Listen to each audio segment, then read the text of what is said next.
So delay, this the third one. So the fact of the matter is that essentially in K-12, law is silent about the cybersecurity practices of school districts.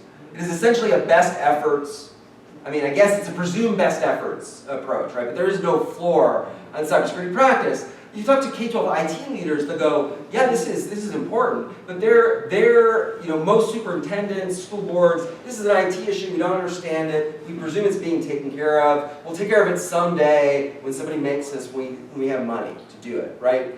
And then, of course, deflection, which is it's not my job, right? And so you have lots of people who are saying this is not my job to protect IT stuff. It's the IT person's job, it's the FBI's job, it's CISA's job, the federal government's job. The vendor's job. It's the vendor's job, that's the vendor's job, we don't have responsibility. Even thinking that FERPA requires the vendor to be careful with the data when it's the district's responsibility. So the fact of the matter is that school districts in all 50 states, large and small alike, rural, from Alaska to Florida, Maine to Hawaii, every type of district has experienced an incident. Charters have experienced incidents, privates have experienced incidents, state departments of ed have experienced incidents, right? Regional education agencies have experienced incidents, right? So the fact of the matter is we can no longer, frankly, I think it is no longer tenable that there is no floor on the cybersecurity practices of school districts.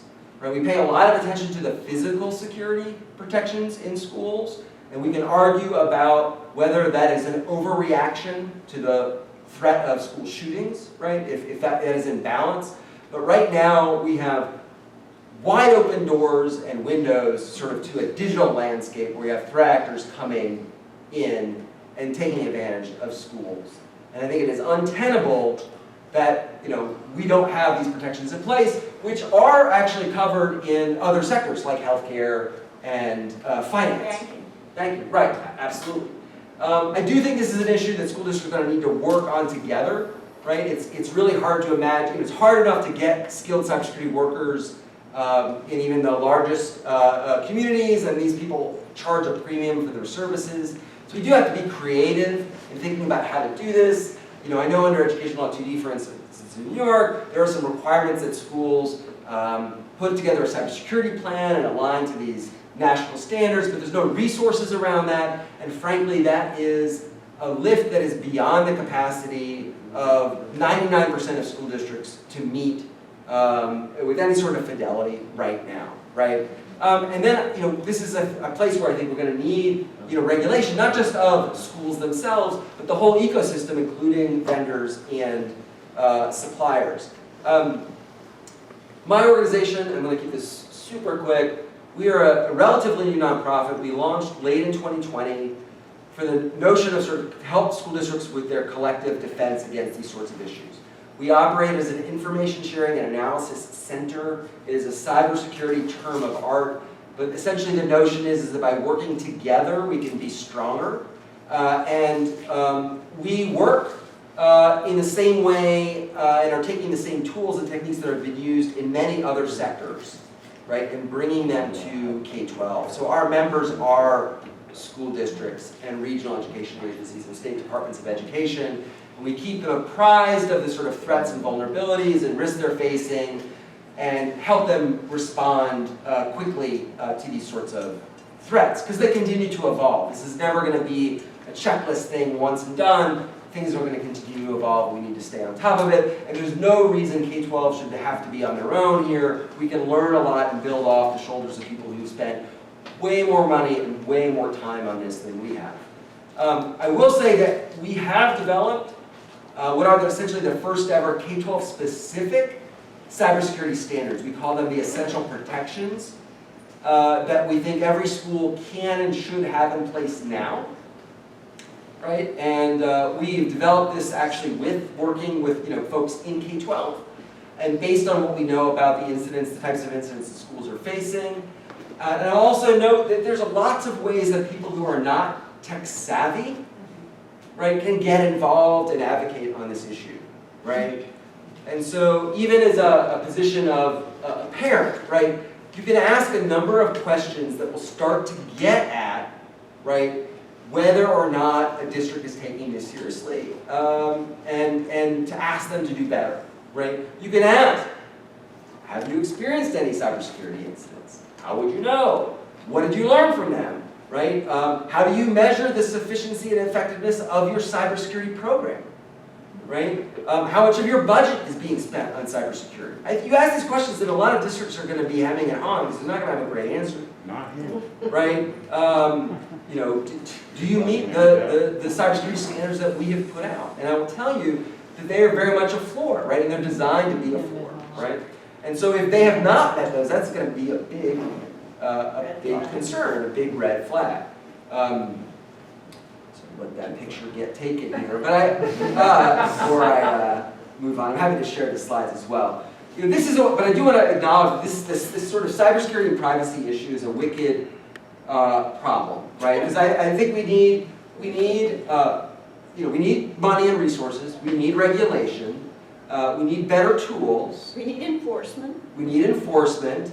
We need training, right? But no one thing alone is going to be enough, and the issue continues to evolve as the technology evolves, right? This is not we're going to get there and all of a sudden the data is going to be private and safe, and then we can be done. This is a continual issue that we need to monitor, and schools need to have plans in place like they do for extreme weather, for physical security incidents.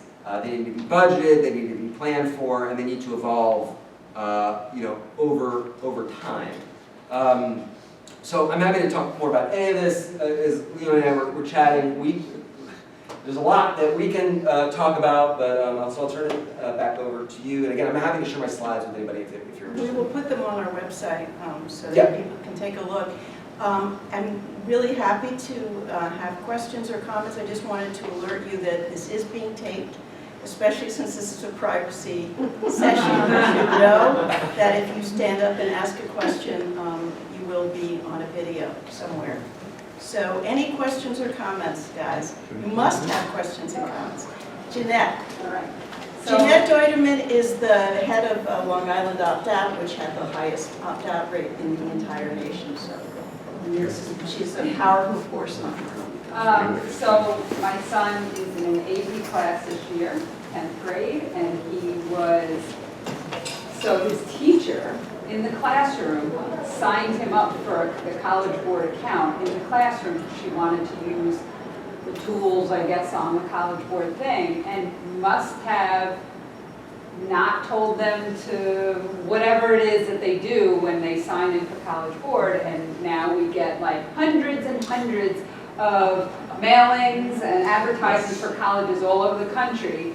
Now, number one, was that something she did wrong by not, first of all, shouldn't I have been asked first before she signed up? I mean, I believe that yes, the parent or the student should sign up for their account, and usually College Board tells them to do that. But then the big red flag is this box that you check off. Do you want to join the student search program? And what that means is they say you will be eligible for scholarships and offers, and colleges that are just suited to you will be reaching out to you for information. But what it really means is that they'll be selling your kid's name, scores, and other information if they reveal it on those surveys, either online or before the administration of the test, to colleges all over the country. So you can be sure that your kid's name was sold.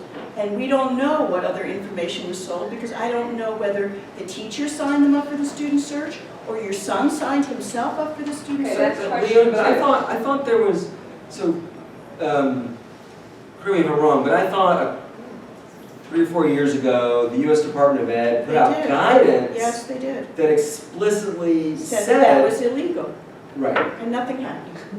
Absolutely nothing happened. the So parent the consent was vet- required. The FERPA, it absolutely violates FERPA because they don't ask for parental consent, number one. And in many states, it violates the state law whether or not you ask for parental consent, because it's selling student data, which is against the law in many states. Okay, that's my second question. How do I find out now what information College Board has of my son? Well, And they can I- have an email that you can send and ask, number one, what information are they selling? And number two, please stop it and delete the data if they have it. I don't know how you can find, you could ask your son if they checked off a box. He's like, I have no idea. Yeah, it's. The thing that's really fishy and really, really infuriating is that they are trying to get around the law by having kids sign up online for accounts in order to get their scores, et cetera, which make them check off a box saying, it is up to you to see whether this violates the law in your state. They're asking a minor who should never be legally responsible for signing off on a contract anyway, and they aren't legally responsible, by saying, we absolutely exclude any legal responsibility on our part. It is up to you to know whether checking off this box violates your state law. And, okay, sorry, one more. So now, and I was even thinking, I should kind of give the school sending me stuff a hard time for saying to them, why are you buying my son's information, and how did you have access to that, and what do you have right now of my son that you were able to send him mail? Well, you could try. I don't know how far you would get with colleges, but as I said, Lisa and I were up in Albany. We met with the Board of Regents, we met with the State Education Department, because they tried to change the law through regulations saying the College Board would be exempt from the prohibition of selling student data. And I said, and the College Board was there, and they have a very hefty lobbying operation. They spend millions of dollars on that. And what I said, and Lisa said, was, look, and then they pitch it as helping disadvantaged students. So I said, if you do it for free, if you give the information to colleges for free and do not sell it, which would mean that you're not selling student data, you ask parents in advance of consent, you tell parents exactly what data you're sharing, and you tell us who you're sharing it with. Then it would be legal, and then I would be okay with it. We would be okay with it. And so then Betty Rosso, who's our state education commissioner, turned to the College Board, who's pretending that they're doing this for charitable purposes, and said, would you be okay with that? And they said, absolutely not. So they are still trying to get the law changed in Albany. There are bills that were introduced in the last session to try to exempt them from the law once again. And so, you know, this is an ongoing battle with state ed to try to get them to actually enforce the law, which is clearly being violated. And in Illinois, it's being violated too, and the people in Illinois went, you know, Cassie, who's my co-chair, was in group meetings with the state university system and the private university system, and the state university system was complaining because they said they didn't have enough money to pay for this, and Cassie said to them, well, look, it's illegal anyway, you should stop doing this, and they haven't been able to get it stopped. So it's very frustrating, to say the least, but maybe we'll make some progress with the state now. Yes, please. Yeah, I mean, hearing that about College Board makes those mail things so feel so sinister. My household never got so much mail as it did when I was applying for colleges back in 2015 or whatever it was. So at first it feels like, hey, these are colleges that are interested, but I never clicked two and two together how they got my data, and it must have been from College Board, and maybe those other shady scholarship websites that sell my data. And it really feels like a cartel, because the colleges, they accept the information, they require test scores for admission, the College Board sells the data.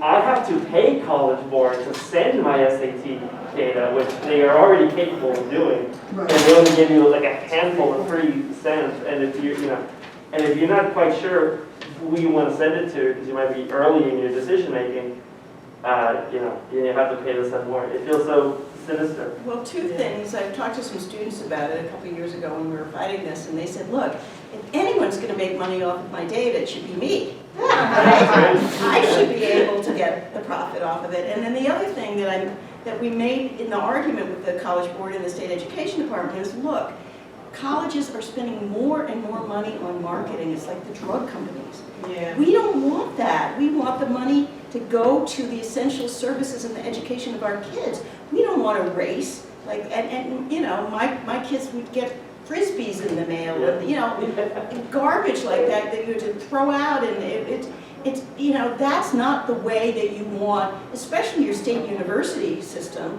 which is paid for with your tax money, going to wasteful advertising and marketing campaigns, which is what's happening more and more because the enrollment is going down and they're desperately searching for students. Lisa? And the end game is for the colleges and universities to have exclusive admission numbers so they can be nationally ranked higher. So that's like the, because we said to the universities and colleges, would you like the data for free? No, they want to be able to control and buy what they need to buy. Right, and they a do lot. increase. There was a study put out, several studies put out, that they are marketing to students that they don't even really want.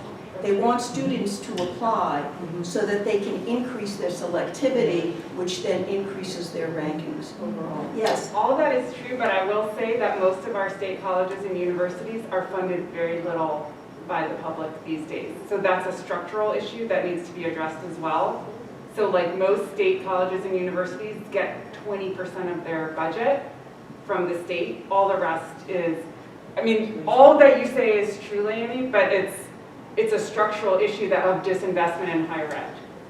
So it's a symptom and not But the more they disease. waste on market, have to waste on market. But there's big reasons for, I'm not saying that you're wrong, I'm saying there's reasons behind that. They're not just wasting It was it. an opportunity, they took that opportunity when they saw the lower funding. Well, it's like in It's like why they have so many in foreign international ISDs, the students. only reason ISDs Right. market now is because they have to. Exactly. You know, like now there's enrolling flags all over our neighborhood schools because the stupid charter schools down the street have the now enrolling Right, flags. so they're competing. So They have to, scarcity. so they just Right, have to it's do a symptom that of same, disinvestment, yeah. you know?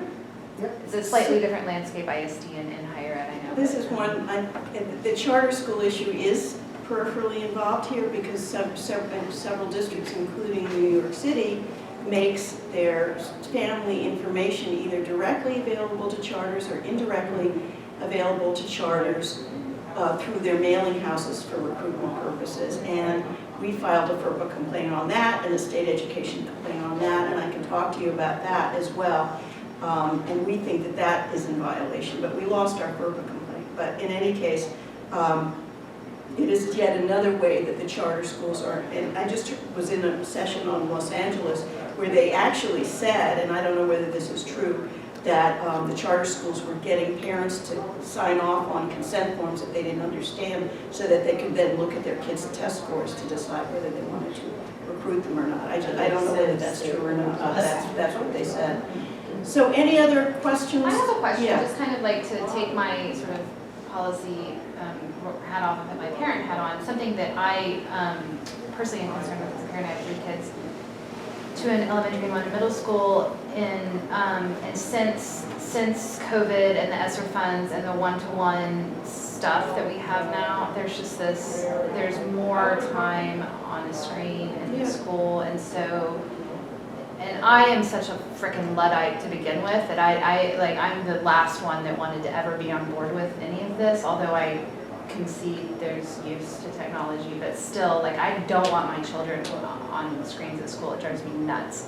So I have been wanting to sort of have conversations with my school board about why my district is choosing, you know, like Prodigy. I've heard these horror stories of what Prodigy, for instance, does with data, and why is my 6-year-old on Prodigy every day? And I want to have a more intelligent conversation in opposition or in sort of alarm. Is there, do you have advice for that? Yeah, and it would be sort of, I would want to better understand what Texas laws are and what the potential vendors, and also, unfortunately, I believe that our state commissioner actually is really supportive of the gun breaches. Like, I think that I think Texas is one of the few laws that, as of our report, had no student privacy law. Was the president? Yeah, I mean. They have done some security, I know that, modest and- security. And at the level, so, I mean, I lobby in the state, so the Republican conversations happening there's a lot of alarm around cybersecurity issues. And there's these CTE cybersecurity tracks that are, but a lot of that is kind of couched in the parent right bullshit. But still, There's it's an like, overlap, there's an yeah. overlap between those right-wing organizations and the privacy issue. They're very concerned about that as well. A couple things. There's an organization called Fair Play for Kids that used to be called Commercial Campaign for Commercial-Free Childhood. They have a very active parent organization that does a lot of webinars on the issue of the over-screen use. There's also an organization called Kids and Screens, I think, and they pushed for a law in Maryland to create some sort of commission or task force to look into the amount of screen time, both that was being, kids who were being subjected to, because there are a lot of negative health effects and psychological effects of this as well. And there's actually published peer-reviewed articles on the growth of kids with eye issues and myopia due to all the screens that they are using.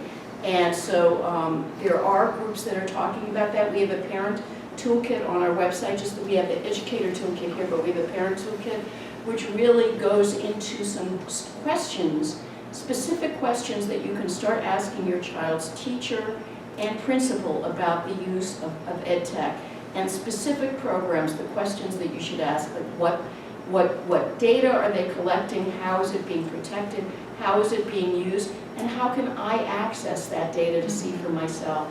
Because that is one of your rights under FERPA, and different states are dealing with that in different ways, but it is your right. Texas and a number of states I know are moving their summative state assessments online, and they're introducing those 3-year programs, and all of the benchmarking stuff happens online, and it's all, Pearson owns most of it, and yeah, well, that is a real problem. And as I said, the use of these programs is growing very fast, even though people are aware of all the insecurities and the breaches and the lack of privacy protections. And in some cases, it is still being marketed as being an improvement in efficiency. sure, it's the individualized learning. Whatever. Fail. But the research is pretty clear that when you're doing either math or reading online, comprehension is much, much reduced. And when you're using like a physical book or writing things with your hands or doing math, that the whole issue of actually reading and writing very much helps the learning process. So I think, unfortunately, it's inevitable that we're going to be using more electronic textbooks in the future because it is more convenient, but I think it's going to be really, really tough for kids to absorb that material. Any other questions or comments? Jake? Yeah, I mean, we're talking about all the school-based stuff, the security and the breaches and the hacks, but the fact of the matter is that at home, this is all going on. Kids have devices at home and they're signing up for all kinds of stuff, and adults too. And so if they don't get them through school, they'll probably get them at home, and maybe that's why everybody just kind of gives up.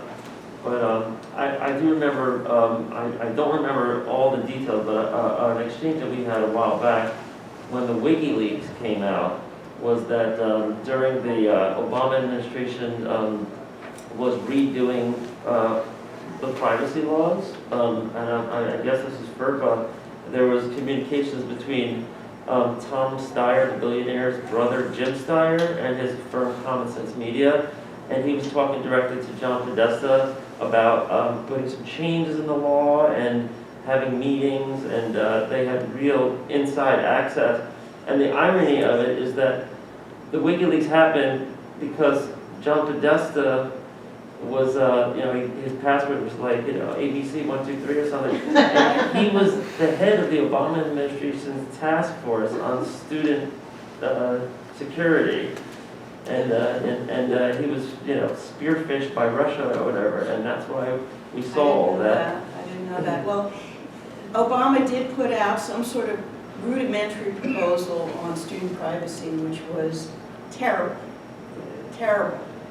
And then there have been lots of legislation in Congress, especially during the in bloom time, but now again. And Biden did mention the issue of student privacy in the State of the Union. And there is some good legislation that's being introduced, including, I think, one of them in the House that has a private right of action, which I think is absolutely critical. The big issue is, the two big issues with this legislation in general is whether there's a private right of action, which none of the school districts want, none of the companies want, really, the whole money, power brokers don't want. And then the other issue is, if you have a federal law, will that preempt state laws? And there are advocates on both sides, but the really, stronger advocates believe strongly that that a federal law should not preempt the state laws, because that could weaken protections in many states that have decent laws anyway. So that's one of the big issues. So I just wanted to share that URL. Have I been pwned? PWNED. .com. That's should be .com there. Fix that.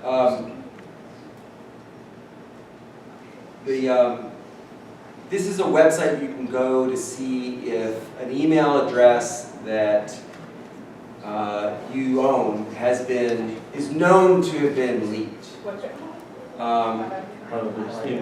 Yeah, have I been pwned.com. Have I been pwned? So that's sorry, I'm just typing it out as we're doing, but it's a legitimate website. Right, no O. So it's a hacker take on have I been owned? Right? So have I been pwned, so it's sort of hacker speak. That is a place you can go and enter like a personal email, and it will tell you if that is known to have been compromised. And then if it has, you're going to want to make sure that account info has been changed. And if you are using that password at another site, that same password, that all of those are changed, right? And so from a personal perspective, using a password manager to generate a unique password for every account and have the password manager save that for you is a really important practice. There are free sites like Bitwarden. It's Bitwarden, bitwarden.com, that you can get that for free, and where it is possible to sign up for second factor authentication or multi-factor authentication, do that. So that's either an app on your phone, or you get a text or an email to confirm it's you when you're logging in. It's very effective in helping to protect those kinds of breaches. And if our friend Mr. Podesta had done any of that, I'm sure he's learned. would have been, well, that's wonderful that it's been learned since. Yeah, and please take these educator toolkits if you want one, even if you're a parent. That's useful information. This was so good. I learned so much.